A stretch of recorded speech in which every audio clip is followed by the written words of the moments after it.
He was just killing everybody. That or he was just like jerking off on his boots. Yeah. Well, it's not the first hooker I ate, so whatever. I apologize in advance. You'll make this rather snappy, won't you? I have some very heavy thinking to do before 10 o'clock.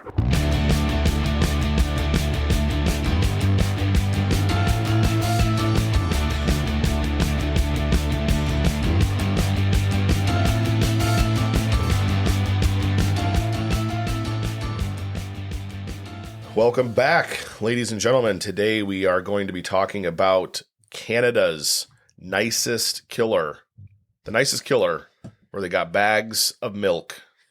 Robert Willie Pickton. This gentleman was actually a suggestion that we got from a listener. We got an email from... This is weird. This is weird, right, guys? Very weird. Very, very weird email we got. But weird, but nice. The guy was nice. He was very, very nice. However, he's using a pseudonym that is... An alias that is somewhat strange. It's Jaquavius Pork, which is a black version of John Pork, who was a TikTok and internet meme type thing. Sensation. John Pork is calling. I don't know. I never heard of it. But this gentleman that emailed us, happy to hear from him, emailed us and said, hey, I would like to hear about Robert Pickton. So here the fuck we are talking about Robert Pickton. Oh, you're going to love this. Yes. This is wild. It is wild, and there is a lot of information to go through here. The official court documents from the Supreme Court of Canada said that the accused was charged with several counts of first-degree murder after the police found the dismembered remains of the victims on his property. This is the most horrifying story that we've ever heard of from Canada. Ever. Canada. Ever. Yeah. Goodness. Maple syrup. Who would have thought Canada could have produced such a man? I love the milk in a bag. Yeah. Yes. Milk in a bag, beer Maple store, syrup. hockey. What is that beer they drink there? Canadian, not Molson. Molson, is that what it is? In Labatt's. Those are actually good beers. They're very good. They say you drink Molson in Canada, it's like liquid meth. It's unbelievably great. It makes your dick larger. Yes. That's what happened to Janet Reno. Yes. Yeah, she took a trip to Canada. Yes. It was she called it a peacekeeping mission, but it was really just so she could get a bigger dick. All right, so Robert Pickton, he was born October 24th, 1949. He was born into a family of pig farmers in Port Coquitlam, Coquitlam, British Columbia. It was just east of Vancouver. There was 3 children. Robert was the middle child. The others were Linda and David. The oldest sister, Linda, was sent off to live with relatives in Vancouver. The parents thought that the family pig farm would be an inappropriate setting for a young girl. As we will find out, they were probably fucking right. Oh, yes. Robert and his younger brother David began working at the farm at an early age. The mom she wasn't very nice. She loved her pigs. The brothers were a secondary priority. She did not care about their hygiene, unlike Gary Ridgway's mom, who washed his penis until he was like in his 20s. So you're never going to get over that. That's awesome. Never. Yes. And she would send these kids to the school, unwashed clothes, smelling like pig shit. They earned the nickname the Stinky Piggies from their classmates. Oh, my goodness. Speaking about piggies, have you seen LeBron James' feet? No. Oh, my goodness. They're like the pinky toes folded over the big toe. It looks like a whole bunch of immigrants shoved in a Prius. It's just like, what the fuck is going on with your feet, dude? Jeez. I guess a lot of athletes all their feet are weird like that, but Google it, look it up. You'll never unsee it. You'll never unsee it. Yeah, it's like looking in Dahmer's freezer or fucking LeBron's shoe. You will never unsee this. Right. Despite this, Robert was strongly attached to her. Yeah, and the mother was gross too. A lot of people said that. She was like partially balding. They said she had more hair on her chin than her head. Only a couple of good teeth in her mouth. So now you know what Nancy Pelosi looks like before dress rehearsal and makeup. It's like, Good grief. Oh, yeah. He did not do well in school. He was put in a special class after he failed second grade. How do you fail second grade? Oh, I don't know how to color. I don't know. Ridiculous. He was like coloring outside of the lines. He's like, fuck, I can't get this maple leaf colored right. Close enough. He's coloring the Canadian flag like blue. Yes. It's like, it's supposed to be red, you dumb shit. Yes. And eventually he dropped out of school when he was 13. He had to. First of all, the parents like forced him, the mother, into like labor like crazy. They had to clean from morning to night, just killing themselves on the pig farm. Yeah, right. And they were, of course, dumb as shit. Like this dude, if Forrest Gump and Jimmy Dean had a kid, that'd be them. Yes, yes. It's just ridiculous how bad it is. The mother is still crazy. People didn't understand how crazy she is. He has a brother, David. When David was 16, he's driving a car. And he just finally got out. He finally got to start driving. He did not see a kid. He hit this kid. Almost killed him. Hit the kid. Almost killed him. Oh. He rushes home to tell his mother. His mother comes out to the scene of the crime. She sees the damage. And she takes this kid and she pushes him into this water reserve. And he drowned. Whoa. Yes. Let him just die. Even the autopsy showed that his lungs were full of water. He didn't die from getting hit by the car, and they said he would have made it. He would have lived. Yeah. He died from drowning. Whoa. And they just, I don't know, it was settled in court. That's how great Canadian police are. Yeah, they're just like, oh, Yeah. okay. You betcha. He did like water. He did like Good grief. So, yeah, so shortly before he dropped out of school, when Robert was around 12, he began raising a calf. And he loved this cow. He was like, this cow is the shit. Yes. But what's sad is this is what was the tipping point for him. He bought this calf. He fed it. It was his only friend. He was excited to see this calf every single day. Fed it, slept with it, took care of it. Mm-hmm. This was a source of comfort and love. Yep. He comes home from school one day, asks his dad where the calf is. He goes, oh, I don't know. Must have ran away. And Dad has a smirk on his face. He walks into the barn. This calf is skinned, gutted, and hanging from a hook. Yep. And that's what made him snap. Yep. He lost it, and he was never quite the same after that, for sure. Everything is twisted. Love equals violence now. Affection equals slaughter. Mm-hmm. He was surrounded by death. Even when he was a kid. All over that farm. Yeah. He would hide from his mother inside pig carcasses to hide from her. I mean, it's fucking death everywhere. Yeah. Yeah. Oh. So fast forward, several years, he actually got a job as a meat cutter off the farm. He went somewhere else. He was working, and he actually did that away from his family for about 7 years. But eventually he returned to the farm and was working there again. Now in 1978 and 79, both of his parents in that 1 year span died.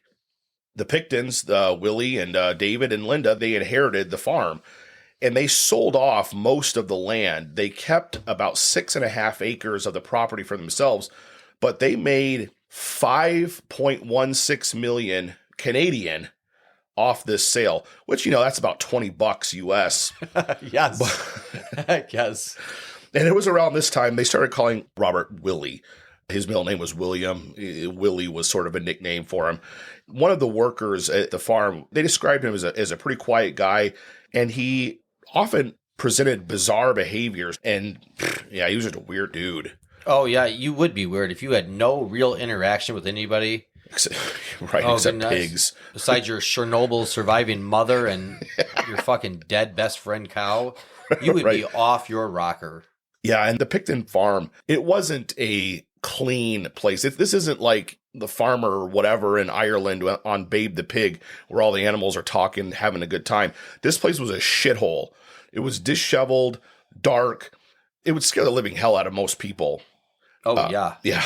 Grass didn't even grow there. It was just muddy, nasty, mucky. Ugh. They had on the property a 612-pound boar. That's big. Ooh. And they said that this boar, they never seen one that big, first of all. And if you tried to come on the property, this thing would chase you and bite you. Yeah. It was like running around the property with like the dogs and shit. It's crazy. Bill Hiscox, one of his friends that used to work there, said, I never saw a pig like that who would chase you, bite you. He'd be running out with the dogs around the property. Crazy. Kind of reminds me of my aunt during Thanksgiving around the pies. You don't fuck with a lemon ring. Right. Oof. The property was strewn about. I mean, shit everywhere. Scrap metal, non-working cars, random trucks. So it looked like a scene out of the Texas Chainsaw Massacre. It was acres, of mud, puddles, and just shit. Just creepy. Everything was rusty. You're right. It's out of a horror movie. Completely creepy. And in his trailer, even like people that live there, like one of the hookers that survived and all, in his trailer, they said there was pig shit, mud, chicken feathers, hooker's blood, everything you'd find in Ellen DeGeneres' underwear. My goodness, man. Right. So, see, this is where the story starts to get a little interesting, because it's hard to believe that Willie Pickton acted completely alone in the things that he eventually will do that we'll talk about here. Yeah, how his brother David didn't see anything at all. And like we're about to see right here, David in the 90s, he was convicted of a sexual assault in 1992. For whatever reason, he was only fined $1,000 Canadian, which, $1.50 US. and he was given 30 days probation for like sexual assault. The victim told police that David had attacked her in his trailer at the pig farm, but she had managed to escape. Willie had also been sued 3 times for traffic offenses in 1988, and he settled all 3 claims out of court. So it's unclear exactly what these traffic offenses were, but from what we can sort of gather, it's probably more than just like a speeding ticket if they were settled out of court. And remember, these guys are millionaires. They got $5 million for the land that they owned. And they still lived in the slop. And they lived in filth. They didn't care. They loved it. Good grief. So starting in the 90s, women living in the lower mainland, usually downtown east side Vancouver, started to go missing, leading the speculation that there was a serial killer operating. The list of missing women was 30 names long, and the majority of them were First Nation or like Indian or indigenous people, drug addicts, and prostitutes. It was like the Skid Row of downtown Vancouver. Yeah. More than 3/4, 75% of the people there had HIV. When they showed a video of the Skid Row, I was just hoping like Magic Johnson would be dribbling between the addicts, no looking passing the syringes to people. Yeah. I just could not believe it was that bad down there. So in March of 97, Willie was actually charged with an attempted murder of a sex worker named Wendy. He had picked her up in Vancouver and took her back to his shitty-ass trailer. His trailer, there's pictures of it online. He has a giant horse head taxidermied in his fucking living room. It's so bizarre. He was in love with this horse, and then when it finally died, he cut the whole head off. Of course, because he's good at that. And then took it to a taxidermist, and he had it hanging on the wall. He was more attached to his animals, his calf and his horse, than he was to people, as we'll see. So he took her back to his shitty-ass trailer on his pig shit-filled land. He had sex with his hooker. He tried to handcuff her, and Wendy was like, hell no. And she started slashing at him with a knife and wounded him. Got a cut across his throat and his chest. Wendy wound up being stabbed 4 times herself, twice in the abdomen, once in the rib cage, puncturing a lung, and once in her left arm. So at this point, Wendy runs out of the trailer. She's handcuffed. She's stark naked. And some passerby, she's coming out the driveway screaming, pig shit all over her, I can imagine. And they stop, and they're like, she's holding a handcuff and a knife. There's probably nothing wrong here. And they took her to a hospital. She was bleeding profusely. She lost 6 pints of blood and was rushed into surgery. Funny thing about this is Willie, he was injured too. Remember, he was badly. He was cut across the throat and chest. He drove himself to the same hospital that Wendy was taken to. Then when they went through his belongings, they found a key to a pair of handcuffs. And for whatever reason, they're like, let's go see if these unlock Wendy's handcuffs that she's got on her. And by God, they did. Isn't that crazy? It's so crazy.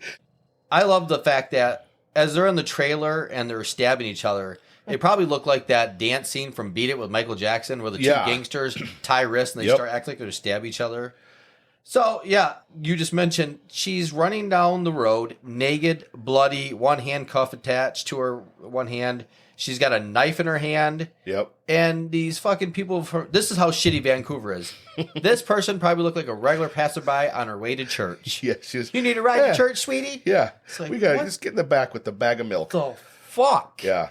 It's crazy. So Willie was arrested for attempted murder for all this, assault with a weapon and forcible confinement. And he was released on $2,000 bail, which is about $265 American. And unfortunately, the charges were completely dropped because Wendy, she was a drug addict. She had addiction issues. Prosecutors believed that she was going to be too unstable for them to secure a conviction with her testimony. So that's crazy. Like, she almost dies, and they're like, we'll just charge this guy, a couple bucks and let him go. So shortly after, an employee of Willie found several purses and other belongings belonging to some of the women that had been reported missing, in the news from the downtown east side of Vancouver. The police actually conducted searches of the farm, but they were not able to find any evidence. And then in June of 99, the police received a tip that Pickton had a freezer full of human remains, which, listen to our second episode and you'll find out another guy that kept a bunch of human remains in his freezer, specifically dicks. Yes. I'm baffled. With all these people missing, the cops didn't care. The family didn't care. The pimps didn't care. It took for business to slow at the local casino before people started giving a shit about it. Yeah, right. The remains of people were probably on that property, but they didn't really look that hard. And this search that they did, I bet they just drove by real slow and looked out the window. Right, yeah. They're just waving like nice Canadians. Eventually, the Pickton brothers formed a sort of nightclub on their property. Why anybody would want to come to it, I don't know. I'm still beyond me because it was a shithole. But they called it the Piggy Palace, and they hosted parties on the property. Piggy Palace. That's what Rosie O'Donnell calls the kitchen. Yes. Right. My goodness. These parties, remember, these guys are rich. They live like animals in their trailers and their shit-stained clothes, but they had a lot of money. And these parties actually attracted the political and economic elites of the area. Even the Hells Angels, the motorcycle gang, attended. No details as of yet. Still developing whether or not Diddy was there. Yes. But there are rumors. Yes. It's highly possible. These were all sponsored by Diddy's Lube. No. Yes. Stop. Yes. No. Oh, no? Okay. No, not appropriate. It might have been. There might have been lube involved. Diddy was alive. He was doing raps with... He was everywhere. Yeah. Oh, yeah. Notorious B.I.G., him and... Notorious P.I.G. Yes. Yes. The Notorious P.I.G. Yes. That was actually Robert Pickton. Yes. On Bad Boy Records. Bad Boy for Life. Oh, that is awesome. Yes. But anyway, there would be as many as 1,700 guests at these parties, and they would have raves, they would have hookers. The Vancouver Sun, Seattle's Weekly, the oddly named The Stranger, easily uncovered the fact that the former Port, how do you say this? Place where they lived. Coquitlam, is that what it is? Coquitlam. There we go. Coquitlam. Mayor Scott Young and hundreds of other people like off-duty cops attended these parties. Hell's Angels, prostitutes. This is what Jill and Joe would call Hunter Biden's happy surprise birthday. Oh yeah, Hunter Biden would definitely win there. His dick alone was snorting up a bunch of cocaine. Happy 12th birthday, Hunter. Right. Wow. So one man interviewed in 2003 by the oddly and possibly appropriately named newspaper The Stranger said that there were lots of women who looked like prostitutes, and the party often spilled over into the grounds where the other people were living and into the house, the trailer, doing wild things. They were recalled walking by a shack with a 40-watt light bulb hanging over the door, and the machinery was running inside. Here, the person that was being interviewed got a chill, a death chill. The hairs raised on the back of his neck, and feet froze to the ground. I didn't want to be there anymore, so I left and walked home. So they were probably grinding up women in this shed. No question. Yeah. Oh. The Pickton brothers were eventually sued by the city officials for violating zoning ordinances. They were neglecting the agricultural use for which the grounds had been zoned for, and they had altered the large farm building on the land for the purpose of holding these dances, raves, concerts, and other recreations. And in 1996, the brothers registered the property as a nonprofit charity, the Piggy Palace Good Times Society. So they made it into like this charity so they could be like, oh, fuck your zoning ordinances. It even sounds fucking inbred. Piggy Palace Good Time Society. It does. It's terrible. The yummy, tasty, good place eat. They call that fucking McDonald's. Right. How dumb are these people? Yeah, it's crazy. They claim to organize and coordinate and manage and operate social events, functions, dances, shows, and exhibitions on behalf of service organizations, sports organizations, and other worthy groups. Worthy groups. Which, yeah, okay. In 1998, the brothers held a New Year's Eve party, and afterwards, the city was like, this is it. They were legally banned from future parties on the property, and the Piggy Palace, sadly, was shut down permanently. Yes. Oof. Yes. So in 1999, many tips were given to the police by witnesses and different things. Bill Hiscox. Hiscock? Yeah, what a great name. Hiscox. Hiscox. His middle name is Burned, so it's really bad. Bill Burned Hiscox. Bill Hiscox. And he was a former employee of the Picktons, and he actually informed the RCMP, which is the Royal Canadian Mounted Police, because they can ride horses, that Lisa Yields, a close friend of Picton's, had once told Hiscock that she had seen women's clothing, purses, ID papers, and other forms of identification at the pig farm. Even better than that, there's another person that lived there too, named Lynn Ellington. She's a crack addict. She was in the car with one of the hookers when he picked him up, because he'd go down to Skid Row, wave some money. They get in his little weird van with tinted windows. Pigs painted on the side. Yeah. And they went back to the trailer and they're partying. She overdoses. She loads up on the crack, so she passes out. She wakes up. They're gone. She hears this noise and she sees a light out in the barn. So she walks out to the barn, looks between the crack of the barn, and sees just this body hanging from a hook and blue toenail polish. Yikes. She screams, because that's what idiots fucking do. Yes. You don't scream. He tells her, if you tell anybody, you're next. Right. She was brought into court later down the line, and to prove and give it credibility, she even said, as this guy is slicing the meat off the bone, I didn't know human fat was yellow.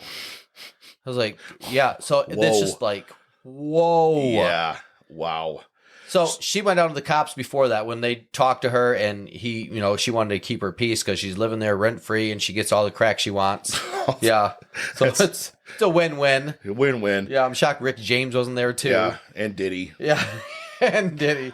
And she lied to the cops and said, I don't know what you're talking about. He's innocent, blah, blah, blah. And then she went back and told him, you need to pay me more money because I just lied to the cops for you.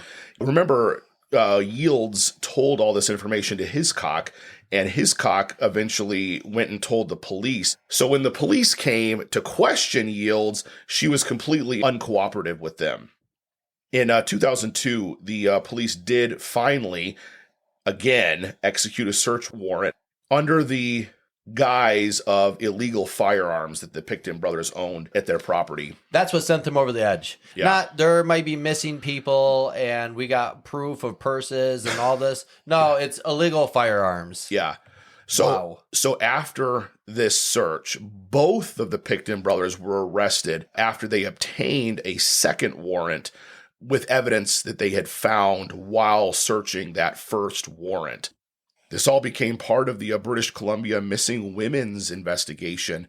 The following day, Willie was charged with weapons offenses as well, and the brothers were later once again released, and Willie was kept under police surveillance, though. Did you know it took for a rookie cop to be the one that bust this thing wide open? Yeah. A rookie cop. I guess he didn't get the memo that, hey, buddy, after 3 years, you need to stop giving a shit. All right? Just don't care like the rest of us. Yep. I cannot believe that.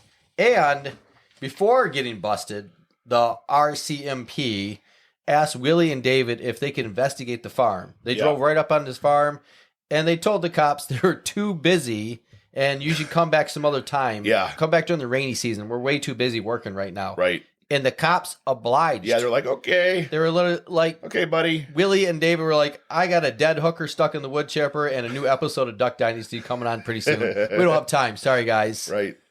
So, Wow. so this has gone on now for decades. In February of 2002, Willie was arrested again, and he was charged with 15 counts of first-degree murder. What it took is this rookie cop went into the house looking for the legal firearms, and he found an inhaler with one of the missing women's names on the inhaler. Then he saw all these purses, and then he saw some bloody clothes, like women's dresses with blood on it. Yeah, he just started putting two and two together. Told the cops, he told his higher-ups what he saw, and they said, yeah, don't touch that. Let's bring in those illegal firearms first. We don't have a warrant for the other stuff yet. Yeah. So just grab the guns. Yeah. And he's like, no, we're going to all come out here and have a little field trip because this is really bad. And that's when it all broke loose. And I just, what? Right. Yeah. So he was charged with the 15 counts. He was put into jail. There's a video of this online you can find. He was actually put into a cell with another inmate who was actually an undercover cop. And Willie, dumb as he is, confessed to 49 murders to this guy. Just having a casual conversation with him. Willie said, I was going to do more, make it an even 50. That's why I was sloppy. I wanted one more to make it the big 5-0. The undercover cop was like, make that big 5-0. Ha ha ha. Fuck. That's fucked up. Fucking 5-0. Fucking half 100. Willie laughed and nodded. That's just crazy. Willie was reported as saying, and actually you can hear in the video, I can make things disappear. Only I was kind of sloppy at the end. Too bad getting too sloppy. Willie also confessed that there were about 15 other people involved in the killings, which is very interesting because we had talked about this sort of off air or whatever, that there, with all the people that he had at his piggy palace, his brother, there was definitely other people involved in these killings. Oh, yeah. Big time. Yeah. In November of 2003, and remember, Willie is in jail at this time, they brought in excavators and all sorts of different things to start searching for more evidence at their farm. The cost of this investigation is estimated to have been $70 million, so about $6.35 US by the end of the year. During the early days of the excavations, forensic anthropologists brought in heavy equipment, 50 foot or 15 meters if you're Canadian, flat conveyor belts, and soil sifters to find traces of the human remains. And in March of 2004, the government revealed that Pickton may have ground up human flesh, mixed it with pork, and then he sold it to his neighbors. Yeah. Yeah. Wow. So they were eating pig and hooker. Yeah. Pickton ground up pig and human and sold it. And they're one of his number one customers. First of all, they had a monopoly on pork. Yeah, They were the only ones they're the selling biggest pork. ones in the area. Yep. Their number one buyer were cops. Cops would buy it. They'd give it away to other homeless shelters. They'd eat it. This is the ultimate cannibal challenge. Pigs eating pigs. These were the same cops looking for these victims, which gives new meaning to when you can't find them, go with your gut. Right. So in case you haven't picked up on this yet, Pickton and his brother were feeding these dead prostitutes to their pigs. Directly to their pigs. He even got lazy because he wasn't running out of meat, but he was just so busy killing, and he thought, well, fuck it, I'm going to mix pork with human. Yeah. And then just sell it to the people. Yeah, it's like a crack dealer, like cutting the heroin, like with baking powder. Like they're both sweet meats, for real. Sweet meats, yes. So yeah, there's this huge pork recall that's put on TV nationally, and when it's known that there's dead hooker mixed with the pork, And imagine how many dads are sitting there at the dinner table, look across to their wife, and they just kept eating, saying, well, it's not the first hooker I ate, so whatever. Exactly. Yes. Wow. Yes. So in 2003, a preliminary hearing was held. The clothes and the rubber boots that old Willie had been wearing during the assault with the hooker with the handcuffs, Wendy, were seized again. They had them this whole time. The police had this evidence in a storage locker, and they just held them for a decade and later tested them and found the DNA of 2 separate women on those items. I don't know why they held these items for so long and did nothing with them. Lazy. Yeah. When you got new episodes of Duck Dynasty, you don't fucking put that on the back burner. Yeah. Yeah, you gotta get those episodes of Red Green in too on the VHS. Imagine how mad Willie was. You know, he's got his favorite hooker killing boots. He's got his favorite hooker grinding up flannel. And Yeah. that's taken away. Yeah, stupid Mounties have it in their storage, Ouch, that's bastards. painful. In 2005, 12 more women he was charged with. So total of 27 victims. Pickton was suspected of luring these women to his pig farm, killing them, strangling them with a piece of wire, or shooting them with a firearm, and he would feed them to his pigs. These hookers were called the less dead. That's what the cops would call them. The less dead. Meaning that when they died, nobody really cared about them. Right. Even the Vancouver police, realizing how bad that sounds, now just called them the Democratic Party. But it still means the same thing. The less dead. How cold and callous is that? Yeah. And even to prove it, I'm so blown away at how everybody turned a blind eye to all this horrible. Yeah. Even the parents of the victims. Like Marnie Frey, who was one of the 27 people, their DNA was found at the farm. Marnie Frey's parents decided to check on their daughter, seriously, after not hearing from her for 3 years. Yeah, they just 3 years. Pop in, see what's going on. Yeah. Wow. Parents of the year. I bet Yeah. they have a bumper sticker that says, hey, ask me about my meth-addicted hooker daughter we haven't seen in 3 years. Yeah, man. Who does that? That's messed up. Oh, my goodness.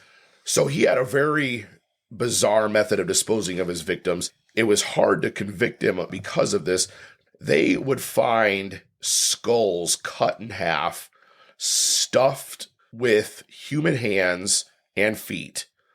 They found the DNA from 33 different women eventually, from bloody clothing belonging to the victims, jawbones, and teeth. And this is all because, allegedly, teeth and different things may not have been fully digested by the pigs. Oh, my goodness. Crazy.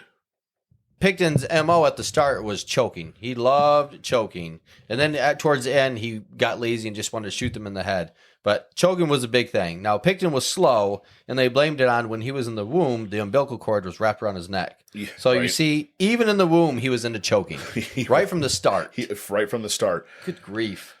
A little side story here, just to sort of give you an idea of what a pig will do and what a pig will eat. Oh, this is creepy. Yeah, this is crazy. We found this story. It's from 2012. An elderly pig farmer, his name was Terry Garner. He was 69 years old.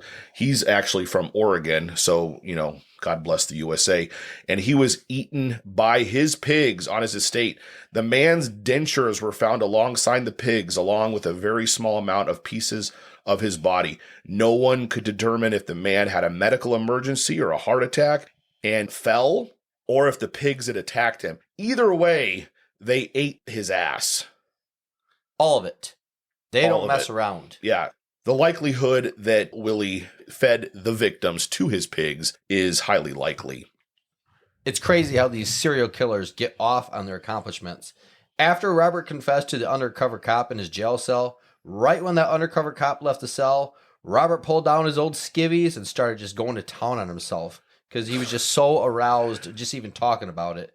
Now, Wouldn't that be great if that worked with other jobs? Like you're at a restaurant and you tell the chef how great he did cooking your steak, and he just whips out his dick and goes to town himself right there at the table in front of the grandkids and Aunt Debbie. Yeah. And folks, that's where Yum Yum sauce comes from, just in case you want to know. Just throw your peanut shells at him at Texas Roadhouse as appreciation. You got a nut allergy? I'll show you some. No, I'm not going to go there. Not going to go there. So in 2006, in New Westminster, which was a city near Vancouver, he began his trial. He pleaded not guilty to 27 charges of first-degree murder in the Supreme Court of British Columbia. The preliminary phase of the trial took most of the year to determine what evidence might be admitted before the jury even saw any of it. And reporters were not allowed to disclose any of the material presented in the arguments. In fact, the whole case had a media blackout. Like, it was not originally allowed to be public knowledge while the case was going on. Justice Williams served the charges, splitting them into one group of 6 counts and another of 20. The trial proceeded on the group of 6 counts only. That was enough to put him in prison for a long, long time, 6 counts of murder. But still, it's nowhere near how many people he probably murdered. This is how dumb Canadians are, and I'm going to own it. You don't even have, like, the attention span to hold on to, like, they had 26 charges or something like that, and they limit it down to what? 6? Yep. Because you can't handle the other 20? Yeah. They said it would overwhelm the jurors. Yeah, whatever. Really? Oh, my God. Like, I wonder if they have to have, like, 5-minute breaks when they have to hand out Bob the Builder coloring books for these idiots. That's why their milk comes in bags. Yes. I love Canadians. Yeah. So they're probably nice people, but they are nice. Good grief. Yeah. Oh. Man, I don't know. It's questionable. But I don't know. Some of the cops here in the States and some of the stuff we've covered have been pretty dumb, too. Justice Williams explained that trying all 26 charges at once would put an unreasonable burden on the jury, and the trial could have lasted up to 2 years. So the charges that Willie faced were for first-degree murder, and the media ban was eventually lifted, and the details of what was found during the investigation were publicly released. During the Pickton trial, lab staff testified about 80 unidentified DNA profiles. Roughly half of them were male, half of them were female. So that's interesting. That puts a whole new twist on it. It's more than just hookers. Yeah. He was just killing everybody. That or he was just like jerking off on his boots. Yeah. Everywhere. So Pickton had a bizarre murder kit. He had a .22 revolver that he had... I love this. Yeah. He used a dildo as a silencer. That is crazy. Wow. Don't go too far with this, guys. Don't. I don't even know where to begin. So after he shot the first barrel and the dildo blew up, he switched to a .357. He tried the dildo silencer again, but you can't really silence a .357 because it's a big ass fucking gun. He had night vision goggles, 2 pairs of fake fur-lined handcuffs, and a syringe filled with 3 milliliters of a blue liquid. Wow. Loaded .22 revolver with a dildo over the barrel, night vision goggles, 2 pairs of fake fur-lined handcuffs, and a syringe with blue liquid inside. These are top Walmart Black Friday deals. Right. So like I said before, his makeshift dildo silencer is impractical at best. Revolvers are near impossible to silence. Dildos are only good for silencing your grandparents on Christmas morning. Yes. What is this? Yeah. It's the Tooth Chipper 2000, Grandma. You're going to love it. Yes. 2 videotapes were played during the trial. A videotape of Willie's friend, Scott Chubb, not to be confused with his cock, saying Willie had told him a good way to kill a female heroin addict was to inject her with windshield washer fluid. And the second tape was an associate, Andrew Bellwood, said that Billy had mentioned killing sex workers by handcuffing them, strangling them, bleeding them, and gutting them before feeding them to his pigs. So photos of the contents of a garbage can that were found at the slaughterhouse held some remains of one of the victims, a Mona Wilson. They found remains of other people in his freezer. Yeah. I mean, they were everywhere. You could not get a tombstone pizza without moving like a head and 3 arms. Yeah. That's just, oh, yeah. what is going on? Yeah. So 11 months after the trial first began, the jury found Willie not guilty on 6 counts of first-degree murder. He was found guilty, however, on 6 counts of second-degree murder. Not guilty, even though they had the victims' ground-up remains, their heads and feet and teeth. How fucking stupid are they? Seriously. No, we're gonna need some more evidence. I'm still on the fence until they find her other foot. I'm a little undecided. Are you serious? Yeah, it's crazy. The difference between first-degree murder and second-degree murder is first-degree murder is premeditated. Second-degree murder is more of like a crime of passion. This guy had decades to think about and plan this shit. So I don't know what the hell they're thinking. But, yeah, nobody left. Yeah. They went to that place, and that was the end of it. Yeah. So 2 days later, Justice Williams sentenced old Willie to life without the possibility of parole for only 25 years, which was the maximum punishment for second-degree murder and equal to the sentence which would have been imposed for a first-degree murder conviction, stating that Mr. Pickton's conduct was murderous and repeatedly so. I cannot know the details, but I know this. What happened to them was senseless and despicable. That's even how dumb the judge is. Yeah, he's I a fucking cannot idiot. know the details. Yeah, you're the judge, man. Yeah. You should know something. Yeah, you should know something, you dumb Good Canadian grief. milk bag drinking fuck. $10 says he has like 50 pounds of pork in his fucking freezer. It's all from Will. It's all from the Piggy Palace too. He likes it that way. He likes that sweet meat, like you said. Yes. So Willie hand wrote a book while he was in prison. It was a memoir, and it was entitled Pickton, in his own words, "My Life as I Truly See It." Stupid ass fucking name. It detailed how Willie claims he was used as a scapegoat to pin these women's murders. I partially believe that. Oh, yeah. I think he was a sick fuck and he killed people. However, I think that one of the reasons maybe why these cops were just looking the other way is because they were like, hey, old Willie's cleaning up the streets of Vancouver, getting rid of all this garbage, these trash people or whatever. Yep. Yeah. Because when you take out, 65 people off the street like that? Yeah. Those are people those cops didn't have to deal with anymore. Yeah. Yeah. That's big time. So in 2016, the book was actually smuggled out of the prison and it was published. It was released to Amazon for a short time until some of the family members of the victims found out. The book was quickly removed from public viewing or purchase. Yeah, Jeff Bezos used to read it to his kids to get them to go to bed. Yeah. Crazy. In 2024, so this year, depending on when you're listening to this, 200 pages of handwritten notes were seized from Willie's prison cell, raising hopes of uncovering new evidence. The Royal Canadian Mounted Police spokesman said, "The writings have been thoroughly examined and contain no reference to any of the missing women or offenses for which Pickton was convicted. We recognize that there are families with questions about their loved ones, but unfortunately there is no new information to share." The reason they're talking about Willie sort of in a past tense is because of the following.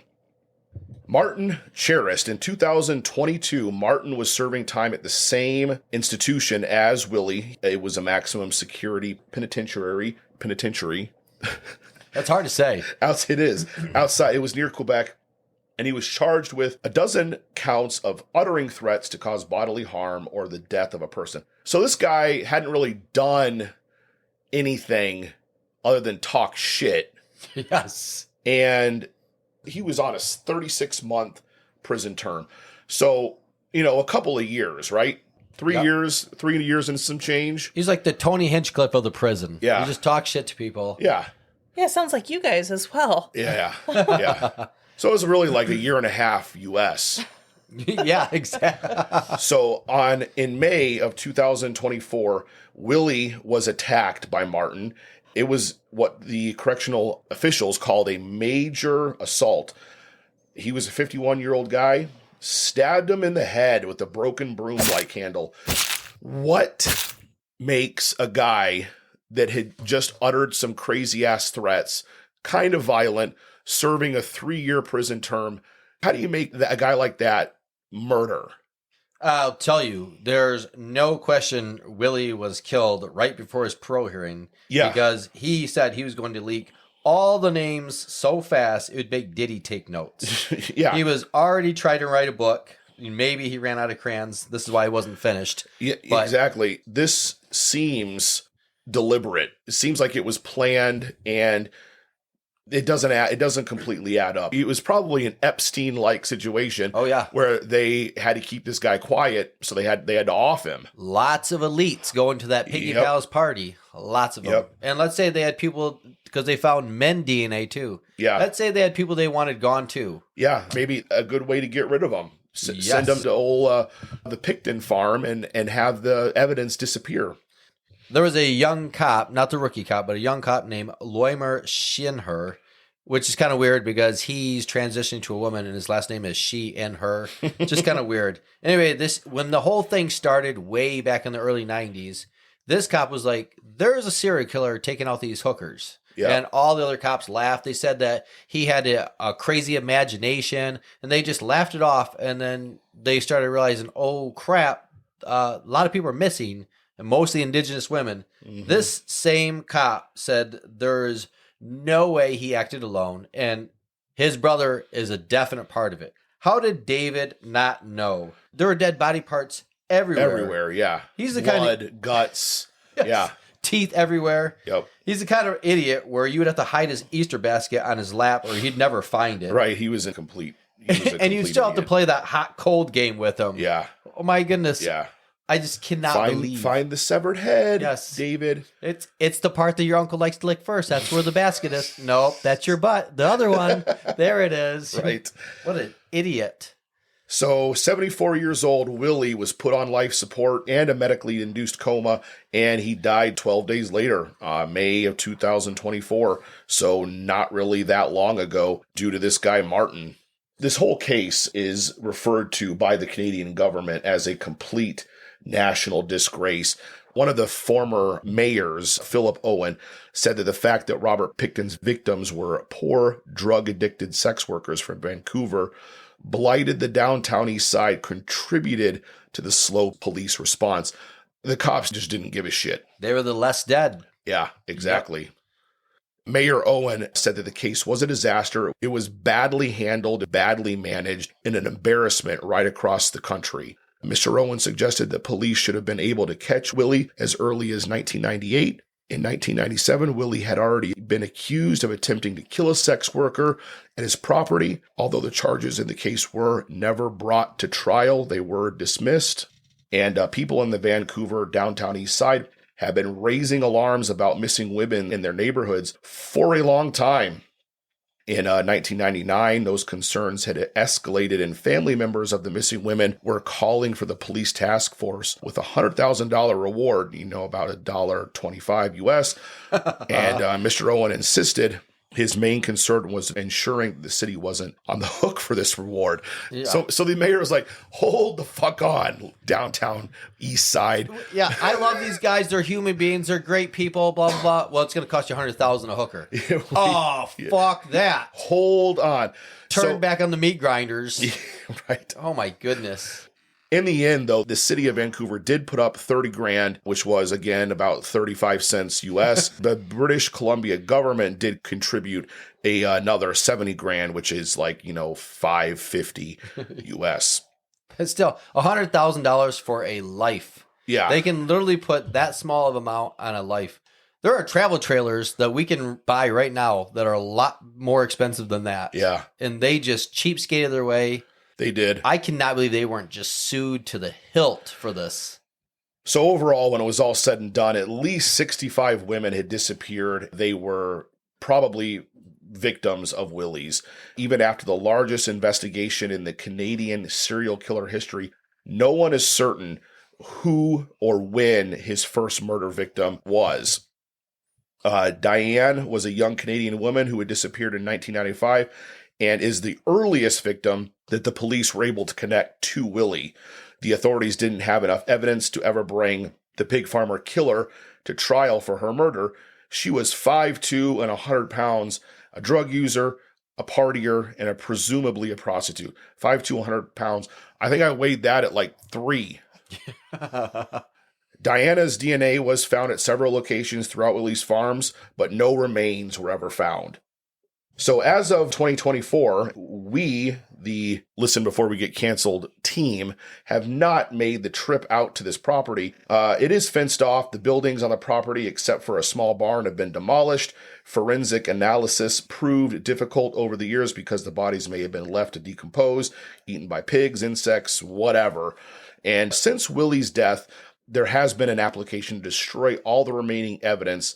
An online petition to preserve the items has collected more than 13,000 signatures.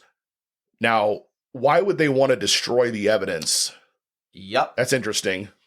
You want things to go away still. They just want it to disappear. So they need to get this Davy guy out here and waterboard his ass and start figuring out what's going on. They do. They need to send him to Guantanamo. The closest thing to a bath for that hillbilly. Yeah. He'll just dive from the water. Be like, what the fuck? Yeah, this makes my skin burn. Yeah. Without these pieces of evidence, of which there's 14,000 pieces of evidence, that's a lot of fucking evidence. The truth of what happened on the farm pretty much dies with Robert Willie Pickton. That was a statement that was made by Sasha Reed, who was a University of Calgary law student and a former psychology instructor who researches missing women cases. Dozens of families are still waiting justice and accountability. That is our show. Thank you for listening. If you have any comments or questions, please email us at beforewegetcanceled@gmail.com. That's canceled with 2 L's. We do have social media now. Give us a like, follow. We got some content going on Instagram and Facebook. It's just under Listen Before We Get Canceled. We would love to see you there. So until next time, I am Cooper. I'm Scott. I'm Sarah. And we will see you with the next episode. You'll make this rather snappy, won't you? I have some very heavy thinking to do before 10 o'clock.